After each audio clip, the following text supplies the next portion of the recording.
주 예수 그리스도로부터 은혜와 평강이 함께 하시기를 축원합니다. 오늘은 출애굽기 12장 5절에서 14절 말씀을 봉독하겠습니다.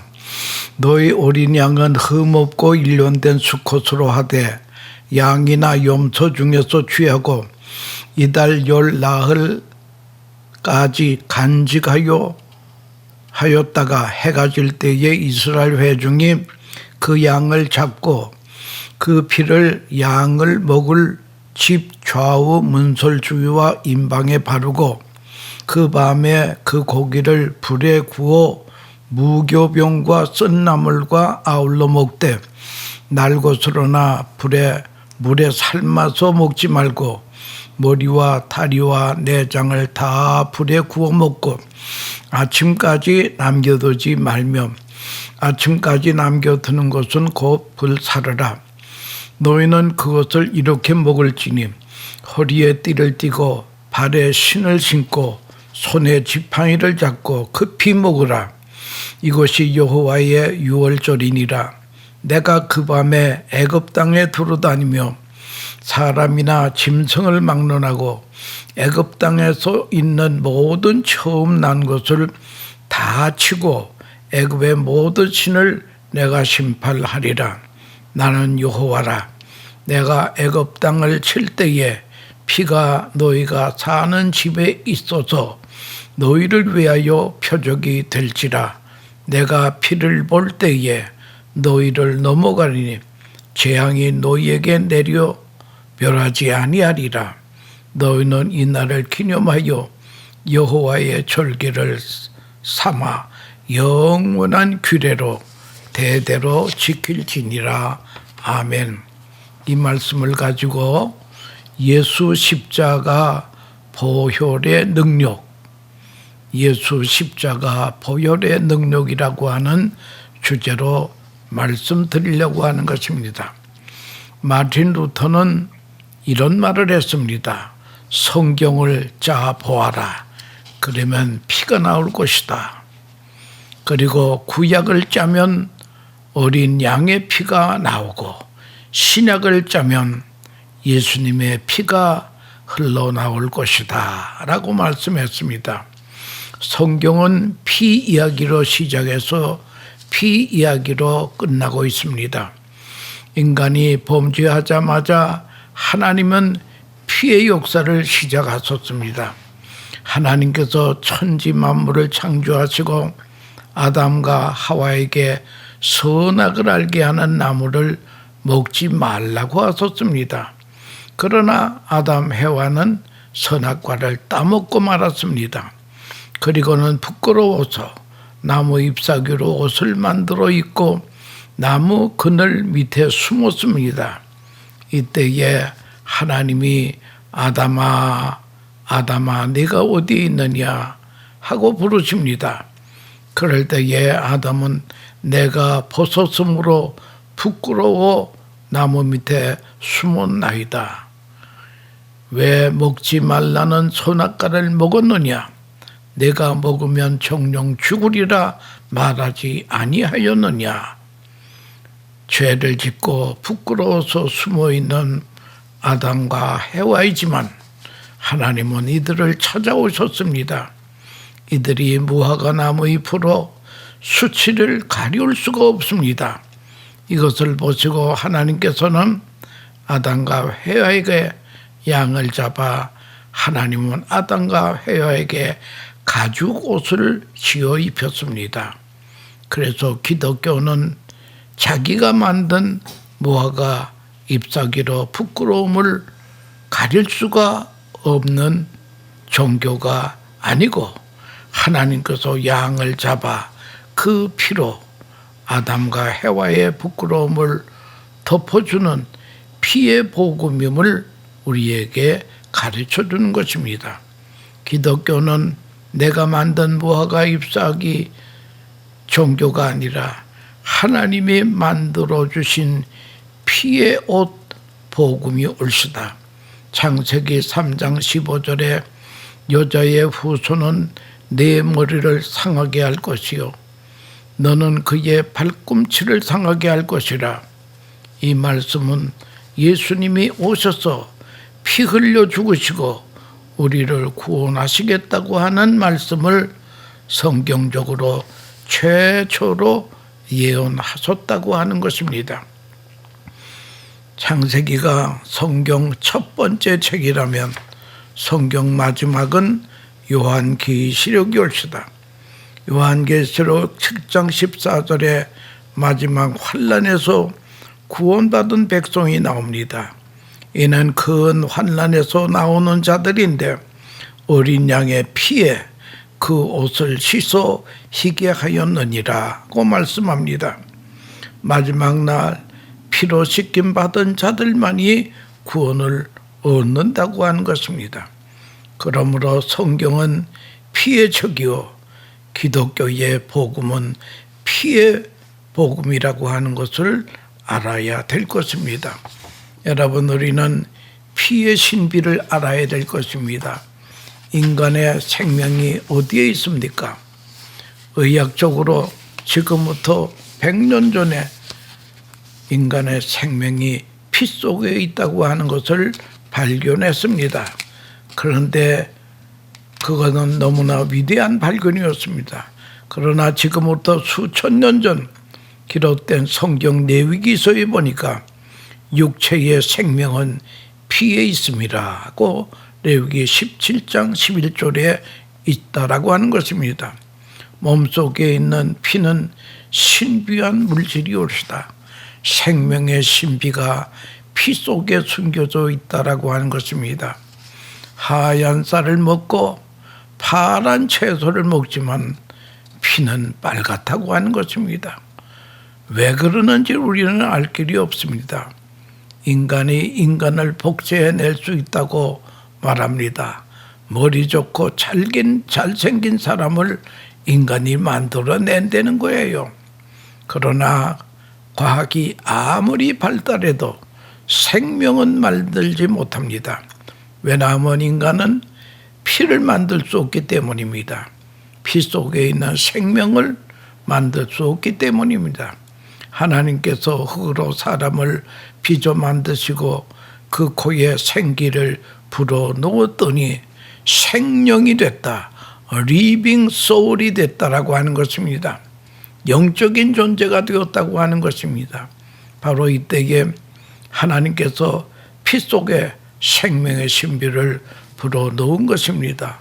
얼굴 색깔이 까만 사람이나 하얀 사람이나 피의 색깔은 다 벌겋다고 하는 것을 우리는 알아야 될 것입니다. 그런데 피를 많이 흘리면 죽습니다.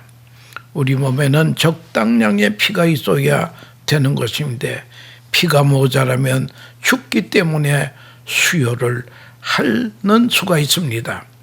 피가 원활하게 잘 돌면 건강한 신체이고 피가 원활하게 돌지 않으면 병든 신체가 된다라고 하는 것입니다. 그러나 사람의 피의 신비에 비할 바가 못 되는 엄청난 피의 신비가 있습니다. 바로 우리를 구원하신 예수 그리스도 보혈의 피의 신비올시다. 예수님을 이 땅에 보내주실 때에 하나님이 특별한 계획이 있어서 예수님의 피의 순교를 하나님은 보장하시고 이 땅에 보내주셨습니다. 그 방법이 동정녀 탄생이라는 것입니다. 바로 피의 신비 때문에 예수님께서 동정녀 몸에서 탄생되었다고 하는 것입니다. 그렇기 때문에 우리는 예배 때마다 사도신경을 암송하면서 동정녀 마리아에게 나시고 라고 하는 신앙 고백을 우리가 늘 하고 있다라고 하는 것입니다. 여러분, 우리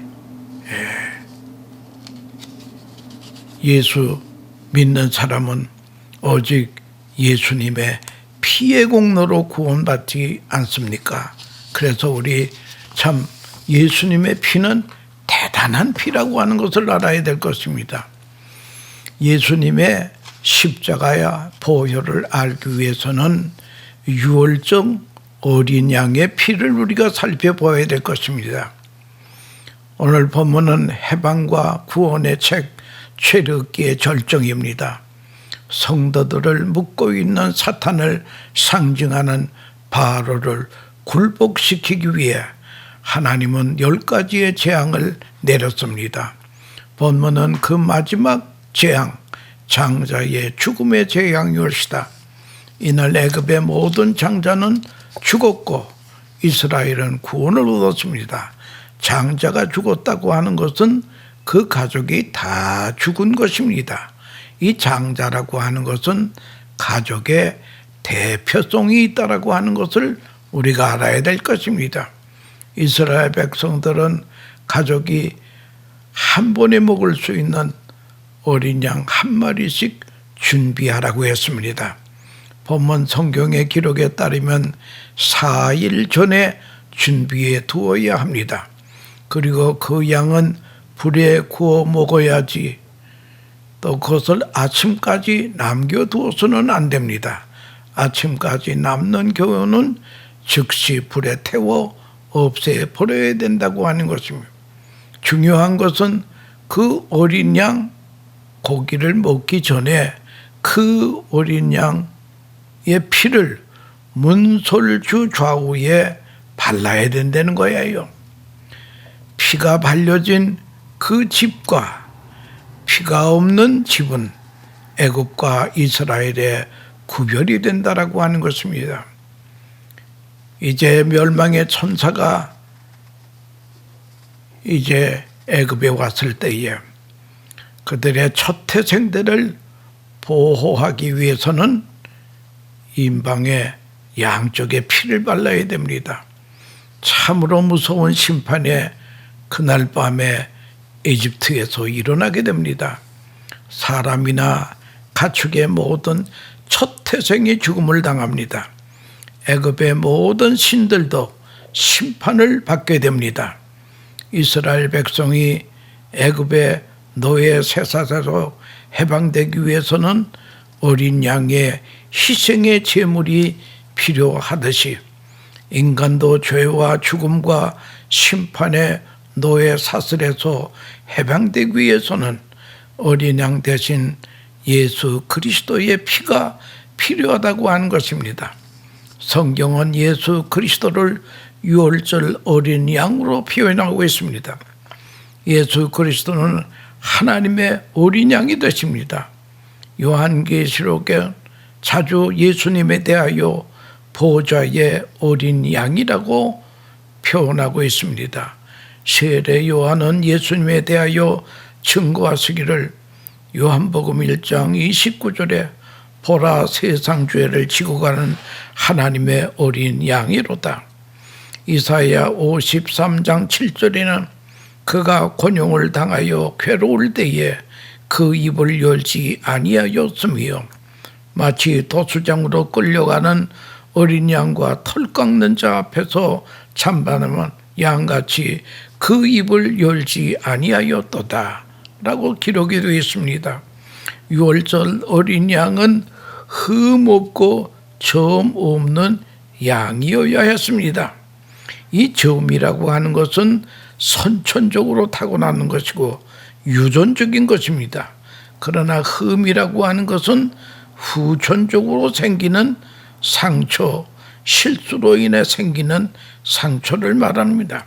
이것은 영적으로 생각할 때에 어린 양 대신 예수님은 정도 없고 흠도 없는, 다시 말하면 원죄도 없고 자범죄도 없는 순결하신 분이 우리를 위해서 십자가에서 피를 지불하는 것입니다.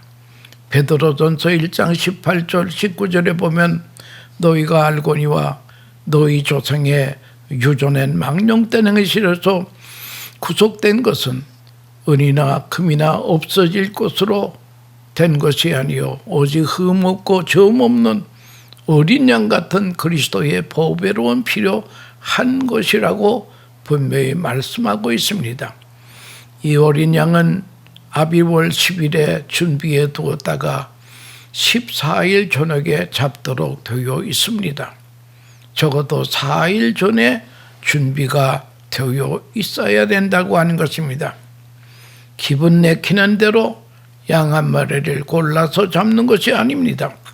적어도 4일 전에 미리 예비된 양이어야 합니다.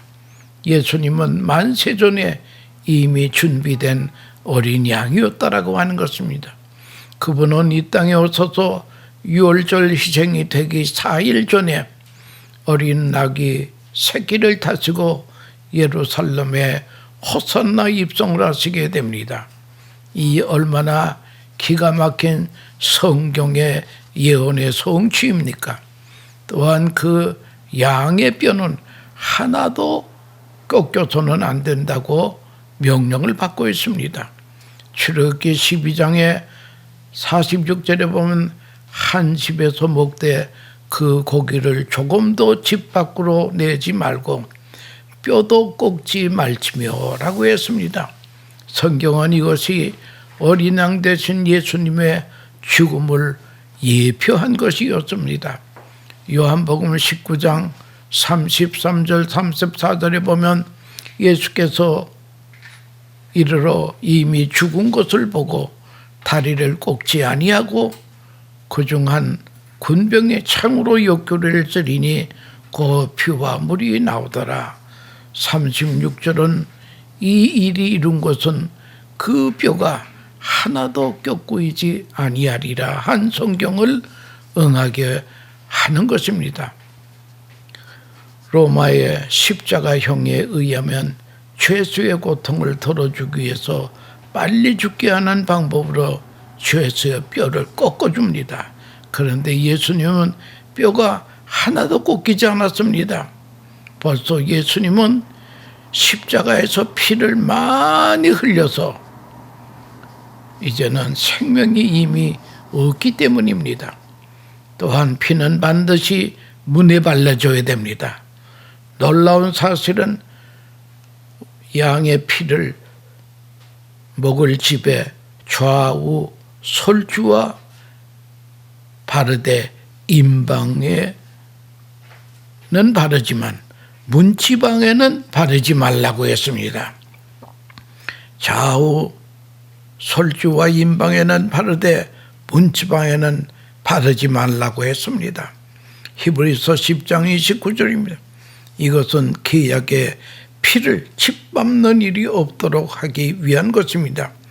약속의 피를 짓밟는 자는 망한다고 하는 것을 그걸 우리 알아야 돼. 마찬가지로 그리스도도 그리스도의 보혈을 그 가슴에 발라야 합니다. 마음에 발라야 됩니다. 그리스도의 보혈로 핏부림을 받아야 그 마음이 의롭게 된다라고 하는 것입니다. 피의 약속을 버리면 멸망합니다. 피는 문 안에서 보기 위함이 아니라 천사들이 다니며 문 밖에서 볼 수 있도록 발라야 된다라고 하는 것은 성경의 가르침이옵시다. 그것은 누가 보아도 피 뿌리는 집임을 알아볼 수 있어야 된다는 거예요. 마찬가지로 그리스도의 보혈로 구원받은 사람들도 남이 알게 예수를 믿어야 된다는 거예요. 공적인 고백이 필요하다고 하는 것입니다. 성경은 네가 만일 내 입으로 예수를 주로 시인하며 또 하나님께서 그를 죽은 자 가운데서 살리신 것을 내 마음에 믿으면 구원을 얻으리니 사람이 마음으로 믿어 의에 이르고 입으로 시인하여 구원에 이르느니라 라고 로마서 10장은 말씀하고 있다고 하는 것입니다. 마태복음 10장 32절에도 보면 누구든지 사람 앞에서 나를 시인하면 나도 하늘에 계신 내 아버지 앞에서 저를 시인할 것이요 누구든지 사람 앞에서 나를 부인하면 나도 하늘에 계신 내 아버지 앞에서 저를 부인하리라. 엄숙하게 우리 주님께서 선언하고 있음을 보게 됩니다. 사실 만일 이스라엘 백성 중에 누군가 밖에 뻘건 피를 바르는 것이 남보기에 창피하다고 생각해서 자존심이 허락하지 않는다고 해서 집 안에다 몰래 발라 놓았다고 합시다. 그 집은 어떻게 되겠습니까? 그 집은 멸망의 집이 된다라고 하는 것입니다. 그리스도를 고백하기를 부끄러워하면 안 됩니다. 체면 때문에 부끄러워하면 안 된다는 게 그리스도의 신분을 숨기지 말라고 하는 것이며, 거룩하신 하나님의 아들의 피를 짓밟는 그런 격이 되어서는 안 된다라고 하는 것입니다. 아무리 피를 발랐다고 해도 피는 문 안에 있는, 피 바른 집 문 안에 있는 자에게만 유용하다고 하는 것입니다. 마찬가지로 예수 그리스도의 보혈도 그 피 안에 들어오는 자에게만 의롭다 함을 얻는 그 일이 유효하게 된다라고 하는 것입니다. 예수 그리스도의 피는 인류를 다 구원하고도 남음이 있습니다. 그러나 믿는 자만이 구원과 보호를 받을 수 있다라고 하는 것입니다. 생명을 얻을 수 있습니다. 홍수 심판 때에도 노아 방주 안에 있는 사람만 구원받았습니다. 방주 밖에는 죽음이요 방주 안에는 생명이라고 하는 것입니다. 여리고성이 무너질 때도 붉은 줄을 들어들인 라합의 집 안에 있는 사람은 몽땅 구원받았습니다만 그 밖에 있던 사람들은 다 멸망했다라고 하는 것입니다. 그래서 성경은 피 아래로 다 모이십시오. 예수 그리스도의 보혈 밖에는 구원 얻을 길이 없기 때문입니다. 지옥으로 가는 샛길은 굉장히 많습니다만은 천국으로 가는 데는 샛길이 없습니다. 오직 예수 그리스도의 피의 길만이 천국으로 가는 유일한 고속도로라고 하는 것입니다. 다른 길은 없습니다. 다른 방법, 다른 전략도 없다는 거예요. 내가 애굽 땅을 칠 때에 그 피가 너희의 거하는 집에 있어서 너희를 위하여 표적이 될지라. 내가 그 피를 볼 때에 너희를 넘어가리니 재앙이 너희에게 내려 멸하지 아니하리라. 여러분, 무엇을 보고 넘어간다고 했습니다? 유월절 어린 양 대신 피를 보고 넘어간다는 거예요. 너희가 얼마나 착한지, 너희가 얼마나 선한 일을 많이 했는지 그걸 보시는 게 아니라고 하는 것입니다. 오직 예수님의 피를 보시면 넘어간다고 하는 것입니다. 단지 문설주의 바른 피가 그 집안에 있는 사람들을 죽음으로부터 구원하시는 하나님의 구원의 계획이 거기 있다라고 하는 것입니다. 구원은 오직 예수 그리스도의 십자가뿐입니다. 피 안에 있으면 누구든지 안전합니다. 피 밖에 있으면 멸망할 수밖에 없다라고 하는 것입니다. 그래서 우리가 늘 예수의 피밖에 없네라고 하는 찬송을 우리가 부르고 있다라고 하는 것입니다.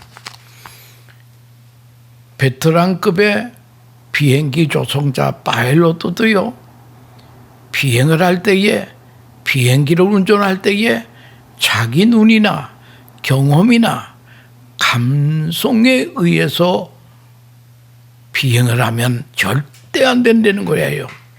그래서 아무리 유능한 파일럿도 교육받을 때에 제3재상 강조하는 것이 뭐니까, 네 눈을 믿지 말라. 인간의 눈은 착시라고 하는 그런 때가 있다는 거예요. 꼭 계기판을 보아야 된다. 계기판을 보아야지. 내가 지금 기분으로는 하늘로 올라가는 것 같은데 지금 땅으로 내려가고 있다는 거예요. 그렇기 때문에 계기판을 보아야지 성공적인 비행을 할 수 있다라고 하는 것입니다. 이 말씀은 바로 구원에 관한 예수님의 피만 봐야 된다라고 하는 것입니다. 피를 볼 때 구원이 있는 것이지 피 없이는 구원이 없다라고 하는 그런 말이 되겠습니다. 누구든지 피 안에 있으면 구원 얻습니다. 믿어야 됩니다. 의심하지 마세요. 피는 힘이 옳시다. 오늘 우리의 신앙일 중에 피의 권성을 전혀 알지도 못하고 그 행복을 누리지도 못하고 불안해 사는 사람들이 많이 있습니다. 피의 능력을 믿고 피의 능력을 누리며 날마다 승리하는 사람이 되어야 될 것입니다. 로마서 5장 1절에 믿음으로 의롭다 하심을 얻었은즉 우리 주 예수 그리스도로 말미암아 하나님으로부터 화평을 누리자 하는 말이 있습니다. 그리고 예수님의 보혈을 상징하는 구약의 양이 있는데 그건 아사셀 양이라는 그런 양이 있습니다. 출애굽한 이스라엘 백성들이 범죄하면 양을 잡아 그 머리에 안수하고 제사장을 채찍질하여 광야로 그 양을 몰아내가지고 결국 그 양은 찢겨서 죽게 된다라고 하는 것입니다. 이 양을 아사셀 양이라고 하는데 이 양은 채찍을 맞고 광야로 방목을 하게 됩니다. 이 아사셀 왕이 예수님의 그림자와 같은 양이라는 거예요. 예수님은 십자가 지실 때에 채찍에 맞아 피를 흘렸습니다. 성경을 자세히 보면 예수님은 대략 3시간가량 채찍에 맞으시고 9시간가량 피를 흘린 것 같습니다. 로마인들이 쓰던 채찍은 보통 가죽으로 만들었습니다. 길이가 약 5m 정도 되는 것인데 그 채찍 끝에는 납덩어리나 짐승의 뼈를 달아 놓았습니다. 그래서 채찍으로 때리면 이 긴 채찍이 온몸을 휘 감으면서 고통을 주며 나중에는 채찍의 끝에 달려있는 납덩어리가 살을 파고 들어가 짐승의 날카로운 뼈가 살을 찢어 놓습니다. 그리고 채찍을 당기면 살 속에 들어가 있는 납덩어리가 살점을 파헤쳐냅니다. 그래서 예수님은 이런 채찍에 맞고 납덩어리에 살점이 찢겨 나왔습니다. 덩어리에는 박고람처럼 피가 줄줄 흐르고 있습니다. 이 사실을 이사야 선지는 예언하였습니다. 그가 찔림은 우리의 허물을 인하며 그가 상함은 우리의 죄악을 인함이라. 그가 징계를 받음으로 우리가 평화를 누리고 그가 채찍에 맞음으로 우리가 나음을 입었도다. 예수님께서 채찍에 맞아 흘린 피는 우리의 아픔과 고통과 질병을 치료해 주는 피인 것입니다. 예수님께서 나의 육체의 고통을 대신하였습니다. 나의 질병의 아픔도 대신하였습니다. 미국에서 신유의 바람을 일으킨 레리 리 목사라고 하는 분이 침례교 목사인데요. 그분이 39살에 귀가 들리질 않았습니다. 병원에 가서 이 귀를 좀 들리게 해달라고 의사에게 청탁을 했습니다.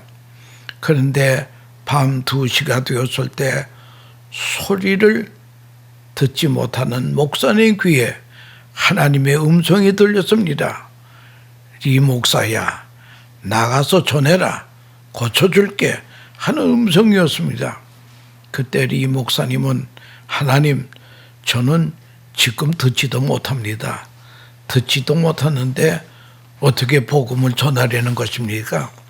고쳐주시면 제가 나가서 전하겠다고 그렇게 대답을 했습니다. 하나님과의 대화가 계속되었습니다. 먼저 나가서 전하라. 고쳐줄게. 그러면 또 먼저 고쳐주시면 제가 나가서 전하겠습니다. 밤새도록 이 문제로 병원에서 씨름하고 기도하고 있었는데 아침이 되었습니다. 의사들이 출근 시간이 되어 의사들이 출근을 해서 리 목사가 있는 병실에 들어오는 순간 리 목사의 귀에는 이사야의 말씀이 들려왔습니다. 그가 채찍에 맞음으로 우리가 나음을 입었도다. 이사야의 말씀이 들려온단 말이에요. 이 말씀을 듣는 리 목사님은 확신을 가지고 의사에게 말합니다. 의사님, 저를 퇴원시켜 주십시오. 그럴 때 의사가 말합니다. 만약 당신이 수술을 거부하면 영영 듣지 못하는 귀가 될 것입니다. 그럴 때에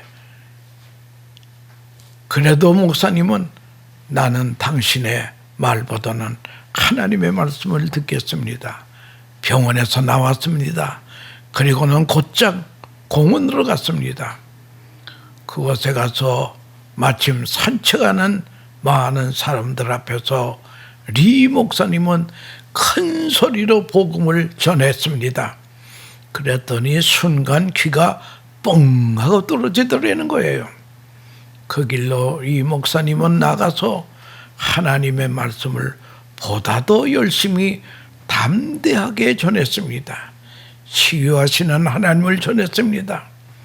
나를 위해 채찍에 맞으시고 피 흘리신 예수님의 공로로 우리가 나을 수 있다는 확신을 가지고 하나님의 말씀을 전해서 그는 바로 위대한 치유와 능력의 사역자가 되었다고 하는 것입니다.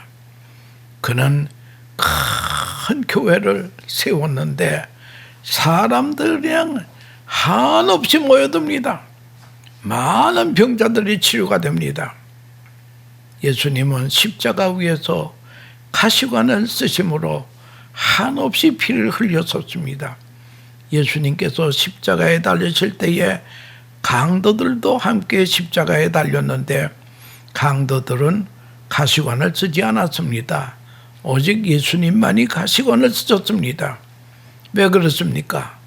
예수님만 가시관을 쓰신 이유가 그 힘은 다른 것이 아니라 아담과 해와가 범죄했을 때에 하나님께서 선언하시기를 땅이 내게 가시덤불과 엉겅퀴를 낼 것이라고 하셨습니다. 하나님께서 인간을 저주하실 때에 가시라고 하는 이야기가 나왔습니다. 예수님께서 십자가에 못 박히시면서 바로 이 가시관을 썼습니다.